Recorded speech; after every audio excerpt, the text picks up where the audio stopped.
Hey, what's going on, everybody, and welcome back to the channel. In this episode, we are going to continue on where we left off on the last one, and now we're going to check if you're logged in or not and display different messages depending on if you are or if you aren't. Alright, so let's get straight into the code. So this is what we made in episode 16, and we are going to mainly focus on this index function in this episode. So let's start off by writing match, and we're going to match the get user ID from cookies, and we're going to pass in some cookies like so. And to get these cookies, we need to write in here cookies and cookies like so. And this time we don't want them mutable because we're not going to change them. So let's say okay, and then user ID, and then we're going to do this, and otherwise we are going to return just the normal page from down here like so. All right, and we can add a little message here. So let's say not logged in, because we don't want to use the error, but this makes it just a little bit more clear if when we're going to go back in the future and check what this error is.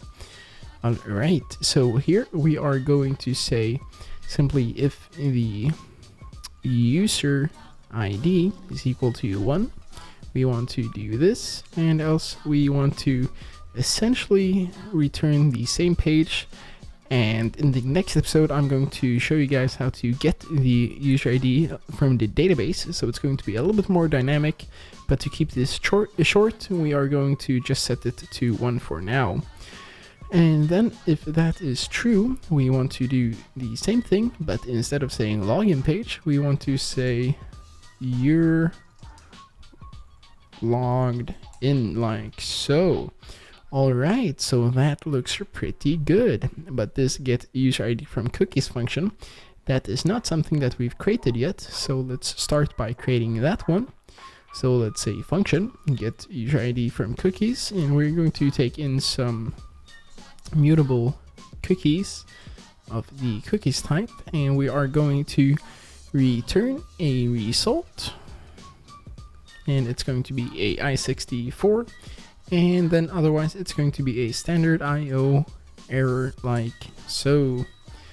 And but what we're going to do here is we want to match the cookies.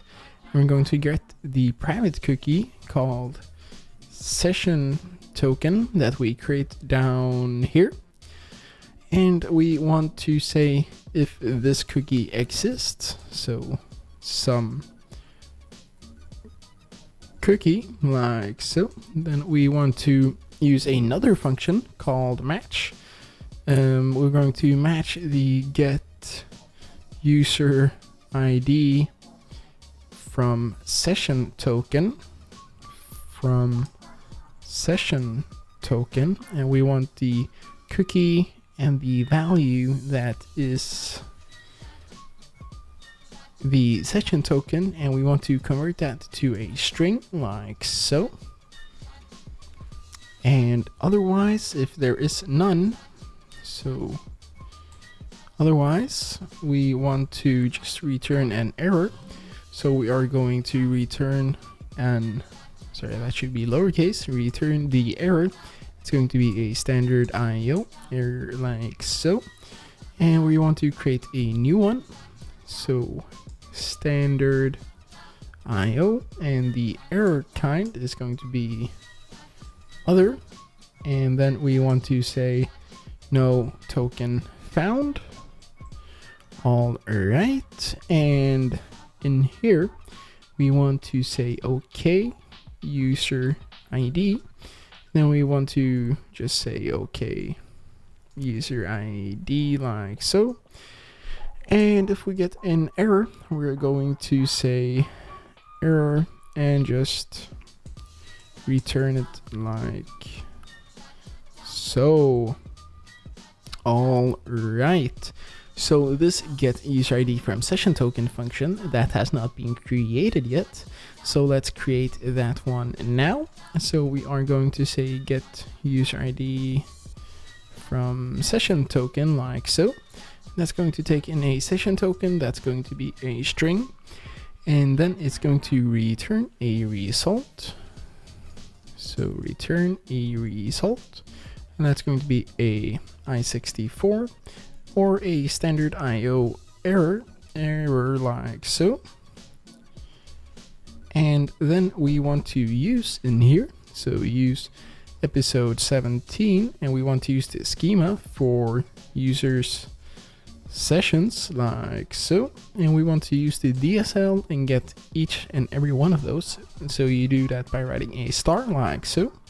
Then we're going to establish a new connection, so establish connection like so, and we want the results to be equal to users sessions, and we want to filter the token and want that to be equal to the session token up there.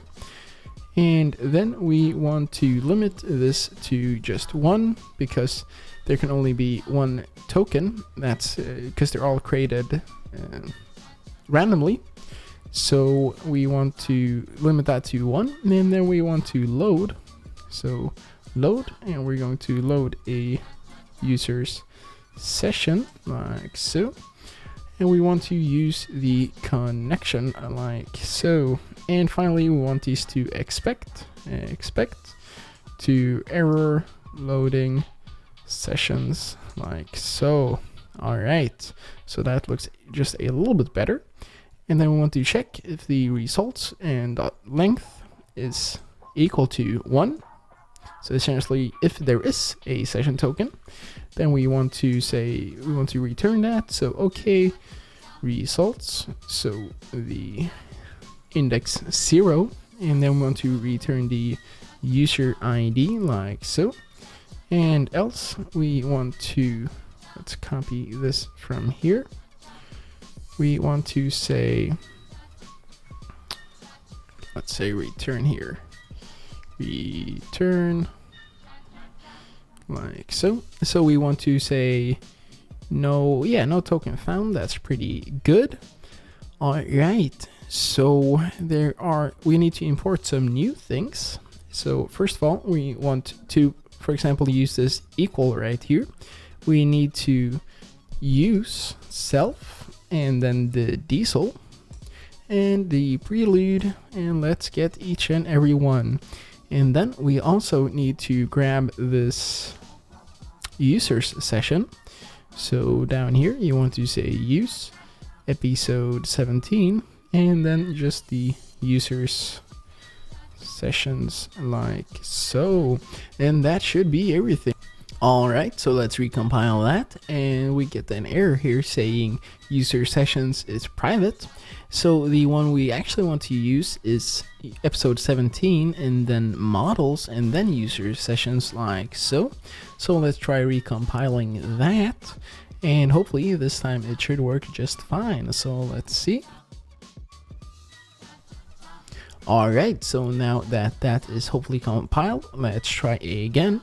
So refresh the page, and then I'm going to enter Axel and then password, and this time you can see that it says logged in. So I'm going to refresh the page, and as you can see, this stays on, and it's going to stay so for 24 hours.